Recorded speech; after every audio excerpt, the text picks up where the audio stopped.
Hello everyone, welcome to my channel Sahu academy. This is Anshu. So guys, आज इस video में करेंगे अपने ब्रांच अकाउंटिंग का आगे का टॉपिक स्टार्ट। प्रीवियस वीडियो में मैंने आपको ब्रांच अकाउंटिंग का इंट्रोडक्शन कराया था। अगर आपने वो वीडियो नहीं देखी है तो पहले आप वो वीडियो देखिए। लिंक आपको उसका डिस्क्रिप्शन बॉक्स में भी मिल जाएगा और आप चाहें तो चैनल के भी प्लेलिस्ट पे जाके फाइनेंशियल अकाउंटिंग की प्लेलिस्ट से उसे कंप्लीट कर सकते हैं। और आपने अगर मेरा चैनल सब्सक्राइब नहीं किया है तो चैनल को भी सब्सक्राइब कर लीजिए, बेल आइकन को भी प्रेस कर लीजिए ऐसे ही वीडियोस के नोटिफिकेशन के लिए। तो गाइस, आज की जो क्लास हम करेंगे तो उस क्लास में आज हम करेंगे ब्रांच अकाउंटिंग के आगे के जो टॉपिक्स हैं, जिसमें मैं आपको आज कराऊंगा डेटर सिस्टम।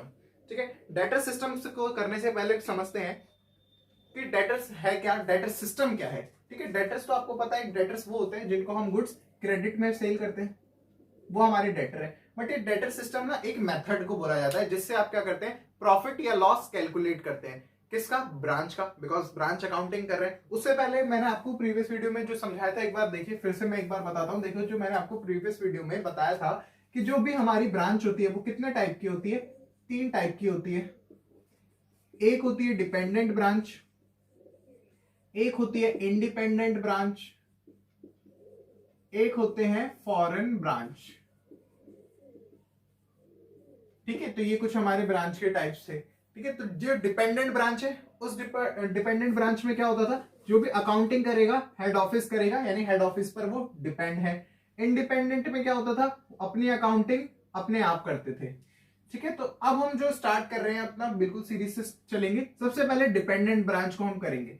अब इस डिपेंडेंट ब्रांच की बातें आएंगी सारी, अभी हम जो भी करेंगे डिपेंडेंट ब्रांच की बातें आएंगी। ठीक है, डिपेंडेंट ब्रांच में आप क्या करेंगे? प्रॉफिट या लॉस कैसे कैलकुलेट करेंगे? डिपेंडेंट ब्रांच में प्रॉफिट या लॉस कैसे कैलकुलेट करेंगे? तो उसको 3 मेथड है उसको कैलकुलेट करने की। इसमें सबसे पहला मेथड आता है डेटर्स सिस्टम। इसके बाद दूसरा मेथड होता है स्टॉक एंड डेटर सिस्टम, और एक लास्ट मेथड भी होता है जिसको बोला जाता है फाइनल अकाउंट मेथड, जो कि बहुत ज्यादा कम यूज होता है रियल लाइफ में भी। ठीक है, ये हमारे सिलेबस में भी नहीं है। तो हमें सिर्फ क्या पढ़ना है? डेटर सिस्टम और स्टॉक एंड डेटर सिस्टम, और डिपेंडेंट ब्रांच के अंदर है ये, आपको ध्यान रखना है, डिपेंडेंट ब्रांच के अंदर है ये। और डिपेंडेंट ब्रांच की अकाउंटिंग कौन करता है? हेड ऑफिस करता है। तो अभी डेटर सिस्टम क्या है, बिकॉज आज इस वीडियो में हम डेटर सिस्टम का इंट्रोडक्शन ही देखेंगे कि डेटर सिस्टम क्या है। ठीक है, तो चलिए डेटर सिस्टम को करते हैं। मैंने अभी आपको बताया कि डेटर्स क्या है। डेटर्स वो होते हैं जिनको हम गुड्स क्रेडिट में सेल करते हैं, या बोला जाए उधार में सेल करते हैं, और उनसे पैसा उस टाइम इमीडिएट नहीं मिलता, आने वाले फ्यूचर पीरियड में मिलता है। ठीक है, उसी को बोलते हैं डेटर। तो डेटर सिस्टम में होता क्या है? देखिए, सबसे पहले हेड ऑफिस, ब्रांच अकाउंटिंग हम कर रहे हैं, मैंने आपको बताया था हेड ऑफिस क्या करता है? ब्रांच को गुड्स सेंड करता है। हेड ऑफिस ब्रांच को गुड्स सेंड करता है, गुड्स सेंड करता है। और ये जो गुड्स सेंड करा, अब इस गुड्स को ब्रांच आगे अपने कस्टमर्स को बेचेगा। ठीक है, उससे जो भी इनकम कमाएगा वो सारी की सारी वो इनकम क्या करेगा? अपने हेड ऑफिस को देगा। तो जो डेटर सिस्टम है, इस डेटर सिस्टम में होता क्या है, अकाउंटिंग कैसे होगी, इसमें ये एज्यूम करा जाएगा। अकाउंटिंग पहले देखिए करेगा कौन? हेड ऑफिस करेगा, because it is a part of the dependent branch. Head office accounting करेगा। हेड ऑफिस अब ये एज्यूम करेगा, ठीक है, हेड ऑफिस की अजम्पशन रहेगी ये कि ये जो मेरा ब्रांच है, ये जो मेरा ब्रांच है, इसको मैंने गुड्स दिए हैं, तो ब्रांच को एक डेटर की तरह ट्रीट करेगा। ब्रांच को एक डेटर की तरह ट्रीट करेगा कौन? Head office. तो जो भी अकाउंटिंग होगी उसमें हम ब्रांच को डेटर मानेंगे। अब डेटर क्यों मानेंगे? डेटर इसलिए मानेंगे बिकॉज हमने इनको गुड्स दिए हैं, हमने इनको गुड्स दिए हैं और इन्होंने पेमेंट नहीं की हमें। वो बाद में जब इसे बेच के, गुड्स को बेच के इनकम कमाएंगे, वो चीज हमें वो वापस देंगे। ठीक है, तो वो भी क्या कर रहे हैं? वही काम कर रहे हैं जो डेटर्स काम करता है, यानी डेटर्स से पहले वो गुड्स ले लेते हैं, पैसा जो है बाद में देते हैं। सेम ऐसे ही ब्रांच कर रहा है, तो ब्रांच को बोल दिया जाता है कि वो क्या है? हेड ऑफिस का। इस डेटर सिस्टम में ब्रांच डेटर है। ठीक है, तो इसीलिए बोला जाता है कि ये क्या है? Debtor system. अब इस डेटर सिस्टम में हम प्रॉफिट या लॉस कैसे कैलकुलेट करेंगे? हमें पता कैसे चलेगा कि अगर कोई दिल्ली ब्रांच है, ठीक है, कोई मुंबई ब्रांच है, तो इनको कितना प्रॉफिट, कितना लॉस हो रहा है? तो यहाँ पर ऑब्वियस सी बात है, अकाउंटिंग कर रहे हैं तो अकाउंट्स हमें बनाने पड़ेंगे। तो अब देखते हैं डेटर सिस्टम में कैसा फॉर्मेट होता है, कैसे अकाउंट्स बनते हैं। ठीक है, यहाँ पर डेटर सिस्टम जो है इजी है, बहुत बहुत इजी मेथड है, और यही बेस है आगे आने वाले जो दूसरे मेथड्स हैं उन सारे सिस्टम का, यही एक बेस है। ठीक है, डेटर सिस्टम। डेटर सिस्टम में देखिए, सबसे पहले हम बनाते हैं एक अकाउंट, हमें बनाना होता है, उसको बोलते हैं branch account. Head office entry कर रहा है, अकाउंटिंग कौन कर रहा है, हेड ऑफिस, ब्रांच का वो अकाउंट बनाएंगे, ठीक है। अब ये जो भी ब्रांच होगी उस ब्रांच की जो भी लोकेशन होगी उसके आगे लिखी रहती है, ठीक है। क्वेश्चन में दिया जाएगा कि हमारी दिल्ली ब्रांच है तो आप ऐसे लिखेंगे Delhi branch account, Goa branch है तो Goa branch account, Kolkata branch account, ऐसे आप लिखेंगे, ठीक है। टी शेप अकाउंट जैसे हम बनाते हैं सारे अकाउंट वैसे अकाउंट बनाएंगे।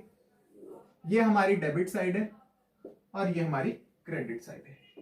अभी तक बिल्कुल ठीक है, सिंपल चल रहे हैं। हमेशा ध्यान रखना डिपेंडेंट ब्रांच का ये केस है तो अकाउंटिंग किसके पॉइंट ऑफ व्यू से होगी, हेड ऑफिस। जितनी भी अकाउंटिंग करेगा कौन करेगा, हेड ऑफिस करेगा। बट किसकी अकाउंटिंग कर रहा है वो, ब्रांच की, तो ब्रांच की भी डिटेल यहां पर आएंगी। यानी अब देखते हैं कि अकाउंटिंग कैसे होगी, ठीक है। फॉर्मेट अभी आप देखिए, ठीक है, धीरे धीरे फिर इसके क्वेश्चन पे भी आएंगे। सबसे पहले फॉर्मेट देखिए। फॉर्मेट में सबसे पहले यहां पर जितने भी एसेट्स के बैलेंसेस होते हैं, जितने भी एसेट्स के बैलेंसेस होते हैं उनको यहाँ पर कैरिड ब्रॉट डाउन किया जाता है। देखिए टू बैलेंस बीडी, यानी जितना भी उनका ओपनिंग बैलेंस है वो यहाँ लिख दिया जाएगा डेबिट साइड में। जैसे कोई स्टॉक है, ठीक है, जितने भी एसेट बैलेंस, कोई स्टॉक है या कोई फर्नीचर का बैलेंस है या हमारे डेटर्स का बैलेंस है या कोई कैश का बैलेंस है, कोई पैटी कैश का बैलेंस है, वो सब बैलेंस हम यहाँ पर लिखते हैं। सबका टोटल करने के बाद उसे बाहर लिख देते हैं यहाँ पर। इसके बाद ये तो हो गई ओपनिंग की बात। क्लोजिंग बैलेंस जितने दिए होंगे तो क्लोजिंग बैलेंस जस्ट इसके अपोजिट बाय बैलेंस सीडी, यहां पर आप क्लोजिंग बैलेंस लिख देंगे। क्लोजिंग बैलेंस मान लेते हैं कि स्टॉक का क्लोजिंग बैलेंस अगर दिया हो तो वो इधर आ जाएगा, डेटर्स का दिया हो तो वो भी इधर आ जाएगा, फर्नीचर का दिया हो वो भी इधर आ जाएगा, कैश का दिया हो तो वो भी इधर आ जाएगा, ठीक है। सबका टोटल करके इसको बाहर लिख दिया जाएगा। यहां तक समझ आ गया। अभी तक एसेट्स के हमने क्या करे, ओपनिंग और क्लोजिंग बैलेंस लिखे। इसके बाद लाइबिलिटीज के भी कुछ बैलेंसेस होते हैं तो लाइबिलिटीज के भी बैलेंस किधर आ जाएंगे, इधर टू और टू, आप ऐसे लिखिए यहां पर bye sundry liabilities, bye sundry liabilities, और जितने बैलेंसेस है वो यहां पर लिख दीजिए। जैसे कि क्वेश्चन में सबसे ज्यादा आपको क्रेडिटर्स ही मिलेंगे तो यहाँ पर क्रेडिटर्स आ गया, ठीक है, बिल्स पेबल आ गया या ओडी आ गया, बैंक ओवरड्राफ्ट, बैंक ओवरड्राफ्ट, ठीक है। तो ये सारे बैलेंसेस आप क्या करेंगे, यहां पर लिखेंगे और इन सब का टोटल इस तरफ आ जाएगा, ठीक है। अगर इनका कोई क्लोजिंग बैलेंस भी बच रहा है तो क्लोजिंग बैलेंस सेम इस तरफ आ जाएगा, to sundry liabilities, to sundry liabilities, और यहां पर इनके बैलेंसेस आ जाएंगे। यहां पर जैसे कि क्रेडिटर का आ गया, बीपी का आ गया, और अगर ओडी है तो ओडी का आ जाएगा। बाकी ये सब लिख के इनको यहाँ पर जैसे बाहर लिखा था सेम यहाँ पर बाहर लिख देंगे। यहां तक समझ आ गया। कुछ नहीं किया, एसेट्स के बैलेंसेस जो थे ओपनिंग क्लोजिंग बैलेंसेस वो हमने लिख दिए। अब यहां से मेन चीज शुरू होती है। देखिए अभी मैंने आपको बताया जो भी हेड ऑफिस है वो आगे क्या करता है, अपनी ब्रांच को गुड्स सेंड करेगा। ये अकाउंटिंग कौन कर रहा है, ये अकाउंटिंग हेड ऑफिस कर रहा है। तो उसके लिए उसने गुड्स सेंड किया, उसने गुड्स सेंड किया, क्या करा उसने, जब उसने गुड्स सेल किया तो हम देखिए डेटर्स को जब भी कोई गुड्स सेल करते हैं, ठीक है, आप सिंपल सोचिए डेटर को जो भी गुड्स हम सेल करते हैं तो क्या एंट्री बनती है, debtors account debit, debtors account debit to sales, यही एंट्री हम बनाते हैं ना।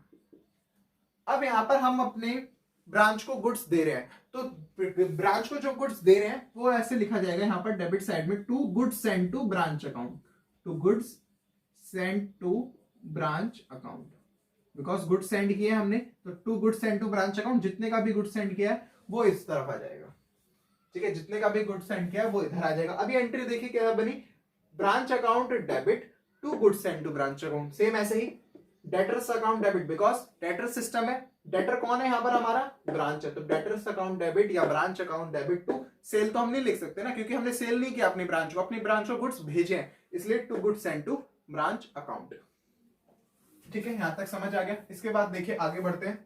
अब यहां पर गुड्स आने की बात हो गई, यानी ब्रांच को हमने गुड्स दे दिए। अब ऐसा भी तो हो सकता है कि ब्रांच के पास कुछ डिस्ट्रॉय गुड्स चले गए हों या किसी और रीजन से वो हमें वापस कर रहा है कुछ गुड्स, तो जब हमने उसको भेजे थे तो डेबिट साइड लिखे, अब हमारे पास वापस आ रहे हैं तो क्या करना पड़ेगा, उसे क्रेडिट करना पड़ेगा, ठीक है। जब भेजे थे तो क्या लिखा था, to goods send to branch account, अब जब आ रहे हैं तो सेम नाम से ही आएंगे, to goods send to branch account, to goods send to branch account. ये हमारा हम बोल सकते हैं एक तरीके से रिटर्न है, कौन सा रिटर्न, सेल्स रिटर्न, ठीक है। बट यहाँ सेल्स रिटर्न नहीं लिखेंगे, आप लिखेंगे goods send to branch account, नाम सेम ही आएगा, ठीक है। यहां पर वो अमाउंट आ जाएगी। इसके बाद क्या होगा, अगर कोई भी एक्सपेंसेस हो रहे हैं ब्रांच के, कोई भी इनकम हो रही है वो सब भी किसके होते हैं, हेड ऑफिस के। यानी हेड ऑफिस भी क्या करता है, इनकम पहले लेगा उनसे, ठीक है, और जितने एक्सपेंसेस है उनको भी पे करेगा। तो जो भी एक्सपेंसेस होते हैं कहाँ आते हैं, डेबिट साइड में आते हैं, बिकॉज ऑफ डेबिट नेचर, ठीक है। तो जितने एक्सपेंसेस है वो आप यहां लिख देंगे टू कैश, ऐसे टू कैश, और जितने एक्सपेंसेस है इसके नीचे नाम, जैसे कोई सैलरी पे करनी है, ब्रांच की जो स्टाफ है उनको सैलरी पे करनी है, कोई वर्कर काम कर रहे हैं तो उनको वेजेस पे करनी है, अगर जो रेंट अगर पे करना है, यानी अगर रेंट पे है तो रेंट भी पे करना है, और इसके बाद अगर कोई भी इलेक्ट्रिसिटी का चार्ज है तो वो सब देना है। यानी जितने भी एक्सपेंसेस आएंगे वो सब आप यहां पर लिख के उनका टोटल बाहर लिख देंगे, ठीक है। यहां पर क्यों आए, बिकॉज ऑफ एसेट क्या होता है, जो एक्सपेंस क्या होते हैं डेबिट नेचर पे होते हैं, इसलिए इस तरफ आ गए, ठीक है। टू कैश, ये सब क्या है, एक्सपेंस है हमारा। ब्रैकेट में लिखना चाहते हो तो लिख सकते हो टू एक्सपेंस। अब कुछ एक्सपेंसेस हैं तो ऑब्वियस सी बात है इनकम भी होगी। अब इनकम किस तरीके से हो सकती है, इनकम का सोर्स क्या है, इनकम हमेशा क्रेडिट साइड में आती है, तो जो भी इनकम होगी वो यहां पर आएगी। इनकम कब होगी, जब ब्रांच आगे गुड सेंड करेगा अपने कस्टमर को। अब गुड सेंड नहीं, इस बार वो सेल करेगा ना, सेंड तो किसने करा है, हेड ऑफिस ने किया है, ठीक है। आगे अपने कस्टमर को सेल करेगा, तो सेल करेगा तो सेल भी दो तरीके से होती है, जब बेचते हैं तो वो भी दो तरीके से होते हैं, एक होती है उधार और एक होती है कैश में। यानी अब आप यहां लिखेंगे बाय कैश करके, यानी आपको जो पैसा मिलेगा वो आप बाय कैश, इनको बोला जाता है रेमिटेंसेस। रेमिटेंसेस का मतलब होता है आपके पास पैसे कहां कहां से आ रहे हैं, ठीक है। तो हमने बाय कैश यहां पर ऐसे लिख दिया, और कैसे आ रहे, मान लो कैश सेल्स करने से आ रहे हैं तो यहां पर लिख देंगे, ठीक है। जितने की हमने कैश में बेचा अपने कस्टमर को तो वो यहां पर आ गया, और उधार में भी बेचा होगा, तो जब उधार में बेचा होगा तो बाद में तो पैसे मिले होंगे ना। क्वेश्चन में आपको गिवन होगा कलेक्शंस फ्रॉम डेटर, या डेटर से जो पैसा रिसीव हुआ, तो डेटर से जो पैसा रिसीव हुआ वो भी तो हमारी इनकम है, तो यहां पर लिख देंगे रिसीव्ड फ्रॉम डेटर्स, या फिर लिख सकते हैं collection from debtor, collection from debtors. और जितना भी अमाउंट आपको कलेक्ट हुआ वो आप यहां पर लिख दीजिए, और इन दोनों का टोटल करके बाहर लिख देंगे, इन दोनों का टोटल करके बाहर लिख देंगे इस तरफ। यहां तक समझ आएगा, सिर्फ इतना करना है। ये है हमारा दिल्ली ब्रांच अकाउंट, और इसी अकाउंट से क्या निकलेगा हमारा नेट प्रॉफिट या नेट लॉस, ठीक है। ये जितनी भी अकाउंटिंग कर रहे हैं किस लिए कर रहे हैं, कि जिससे हमें अपने ब्रांच का प्रॉफिट पता चल जाए, ब्रांच का लॉस पता चल जाए, ठीक है। अब दोनों साइड का क्या करेंगे, टोटल करेंगे, दोनों साइड का टोटल कर देते हैं। दोनों साइड का जब आप टोटल करेंगे तो दोनों साइड का जो बड़ा टोटल, एक साइड का जहां का टोटल बड़ा होगा वो आप दोनों तरफ लिख देते हैं। इसके बाद कुछ बैलेंस बचेंगे आपके, हो सकता है डेबिट में इधर बचे बैलेंस यानी इस साइड, और हो सकता है इस तरफ भी बैलेंस बच सकता है, ठीक है। अगर बैलेंस इधर बचता है तो आपको पता है क्या होता है, वो हमारा नेट प्रॉफिट। तो ये नेट प्रॉफिट ट्रांसफर्ड टू, जो भी नेट प्रॉफिट होता है कहां होता है, P&L अकाउंट पे, तो जनरल P&L अकाउंट। तो ये नेट प्रॉफिट कहां ट्रांसफर हो जाएगा, जनरल P&L अकाउंट में। इसके बाद अगर मे बी बैलेंस इस तरफ बचता है, मैं यहां लिख देता हूं, बैलेंस अगर इस तरफ बच जाता है, ठीक है, अगर बैलेंस इस तरफ बच जाता है तो क्या होता है, वो लॉस। तो आप क्या लिखेंगे, बाय लॉस ट्रांसफर टू, या by net loss, by net loss transferred to, ये भी जितने भी लॉस है जितने भी प्रॉफिट कहां ट्रांसफर होंगे, P&L to profit and loss account, general profit and loss account. अब ये प्रॉफिट एंड लॉस अकाउंट कौन सा है, ये जो general profit and loss account, ये हमारी पूरी की पूरी ऑर्गेनाइजेशन का है, यानी हेड ऑफिस का है। बिकॉज जितना भी प्रॉफिट है वो सब कहां चला जाएगा, हेड ऑफिस के प्रॉफिट के अंदर चला जाएगा, हेड ऑफिस के P&L के अकाउंट के अंदर चला जाएगा, ठीक है। तो ये था हमारा टोटल ब्रांच अकाउंट। इस ब्रांच अकाउंट से आपने क्या निकाला, नेट प्रॉफिट या नेट लॉस, यही हमें कैलकुलेट करना होता है, ठीक है। अब ये पूरा फॉर्मेट था, धीरे धीरे हम क्वेश्चन भी करेंगे। आप स्क्रीनशॉट लेना चाहते हैं स्क्रीनशॉट ले लीजिए, लिखना चाहते हैं आप लिख लीजिए। चलिए तो गाइस आज की जो क्लास है वो यहीं पर हम एंड करते हैं। आज मैंने आपको पूरा फॉर्मेट बताया, ठीक है, पूरा कंसेप्ट बताया डेटा सिस्टम का। आने वाली वीडियो में इसका क्वेश्चन भी कर लेंगे, ठीक है। अगर आपको वीडियो पसंद आई है तो वीडियो को लाइक करिए, चैनल को सब्सक्राइब कर लीजिए और बेल आइकन को भी प्रेस कर लीजिए ऐसे ही वीडियोस के नोटिफिकेशन एंड अपडेट्स के लिए। Thank you.